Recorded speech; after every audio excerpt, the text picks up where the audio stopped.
Hola hermanos y hermanas, buenas tardes. Hoy quiero compartir una de mis historias favoritas en la Biblia. Otra de mis historias favoritas en la Biblia, porque tengo muchas. Pero esta es en Marcos, capítulo 5, de el versículo 21 al 43. Y vamos a empezar aquí en el versículo 21, donde dice: Y cuando Jesús pasó otra vez en una barca al otro lado, una gran multitud se reunió alrededor de él, y él estaba junto al mar.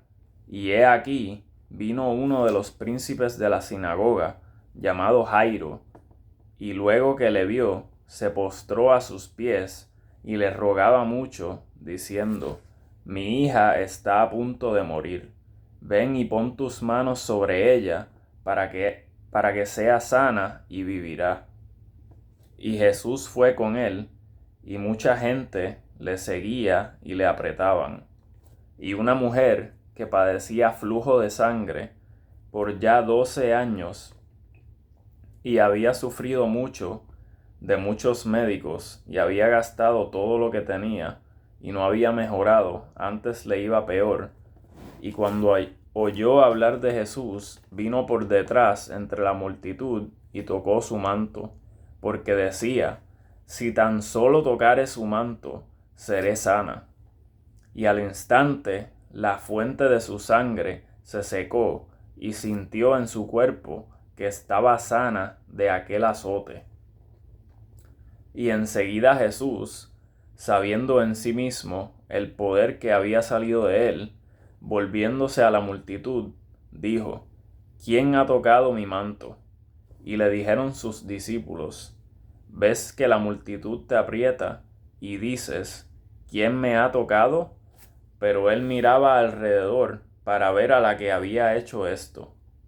Entonces la mujer, temiendo y temblando, sabiendo lo que en ella había sido hecho, vino y se postró delante de él y le dijo toda la verdad. Y él le dijo: Hija, tu fe te ha salvado. Ve en paz y queda sana de tu azote. Mientras él aún hablaba, vinieron unos de la casa del príncipe de la sinagoga, diciendo: Tu hija ha muerto. ¿Para qué molestas más al maestro? Y tan pronto como Jesús oyó la palabra que fue dicha, dijo al príncipe de la sinagoga: No temas, cree solamente. Y no permitió que le siguiese nadie, salvo Pedro y Jacobo y Juan, hermano de Jacobo. Y vino a casa del príncipe de la sinagoga, y vio el alboroto, y a los que lloraban y lamentaban mucho. Y entrando les dijo: ¿Por qué alborotáis y lloráis? La muchacha no está muerta, sino duerme. Y se burlaban de él. Pero él, echando fuera a todos, tomó al padre y a la madre de la muchacha, y a los que estaban con él, y entró a donde la muchacha yacía. Y tomando la mano de la muchacha, le dijo: Talita cumi, que es, si lo interpretares: Muchacha, a ti te digo, levántate. Y al instante la muchacha se levantó y anduvo, porque tenía 12 años, y estaban atónitos, muy asombrados. Y él les encargó mucho que nadie lo supiese, y mandó que se le diese de comer. Ahora, quiero ir para atrás para el versículo 34, para enseñarles algo muy importante. Aquí, eh, bueno, vamos a ver el 28 primero. La mujer, cuando estaba persiguiendo a Jesús, dice aquí que ella se decía a sí misma: si tan solo tocare su manto, seré sana. O sea, eso es una demostración de fe, de que ella confiaba, de que ella estaba segura de que Jesús la podía sanar con tan solo ella tocar el borde de la ropa de Jesús. Eso es una demostración de fe. Y entonces en el versículo 34 Jesús le dice a ella: hija, tu fe te ha salvado. Hay algo bien importante aquí, que él la llama hija.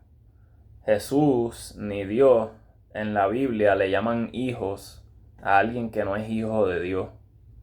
O sea, que en este momento Jesús le está diciendo que ella ya es hija de Dios por su fe, y que ya es salva por su fe solamente, ninguna obra añadida.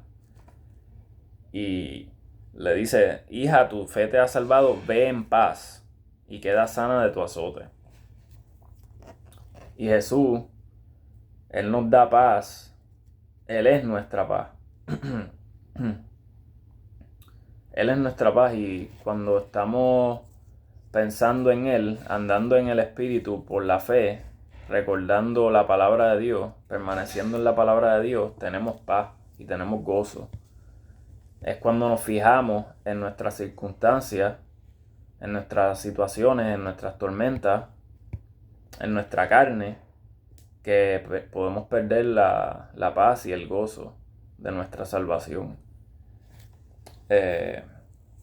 Y vemos aquí que en el versículo 36 le dice a Jairo, al hombre que su hija le acababan de decir que se había muerto, le dice: no temas, cree solamente.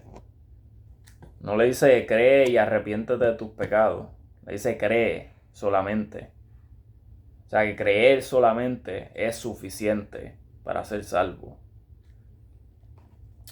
Y creo que esto es una historia muy importante, que demuestra que la fe es más que suficiente para salvar a una persona. Cuando una persona cree el Evangelio, confiando en Jesús solamente para que lo salve de la paga del pecado, que la paga del pecado, según la Biblia, es la muerte y el lago de fuego. En el momento que uno confía el Evangelio, que es la buena noticia de que Jesucristo murió por todos nuestros pecados en la cruz, fue sepultado en una tumba y resucitó al tercer día para salvarnos de la paga del pecado. Y en el momento que confiamos, que creemos en Él solamente para que nos salve, Él nos da el regalo de la vida eterna. Jesús dijo: de cierto os digo, el que cree en mí tiene vida eterna.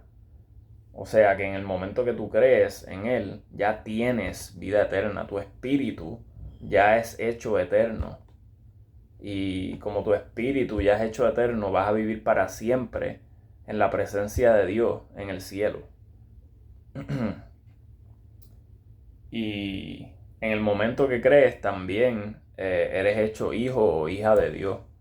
Esto lo dice en la palabra también, en Juan capítulo 1, versículo 12 al 13, que dice: mas a todos los que le recibieron, a los que creen en su nombre, les dio potestad de ser hechos hijos de Dios, los cuales son engendrados no de sangre, ni de voluntad de carne, ni de voluntad de varón, sino de Dios. O sea que no tan solo somos hechos hijos de Dios, sino que somos engendrados, o sea que somos nacidos de Dios, nacidos de nuevo en el momento que creemos. Nuestra alma, nuestra carne sigue siendo inútil para Dios y no sirve para nosotros servirle a Dios. La única manera en que nosotros le podemos servir a Dios es andando en el Espíritu por la fe, caminando en el Espíritu por la fe, permaneciendo en la palabra, recordando la palabra. En el conocimiento de Jesús solamente es que podemos andar en el Espíritu. Y en Filipenses capítulo 3 les voy a enseñar lo importante que es el conocimiento de Jesús, de la palabra, porque Jesús es la palabra. En Juan capítulo 1 dice: en el principio era el verbo, y el verbo era con Dios, y el verbo era Dios. El verbo es lo mismo que la palabra. Lo que pasa es que en las Biblias en español usan verbo en vez de word, que es palabra. En todas las Biblias en inglés usan word, ninguna usa verb, que es verbo. Y eso es un error que tienen casi todas las Biblias en español, lamentablemente. Pero ahí vamos a Filipenses un momento. Capítulo 3.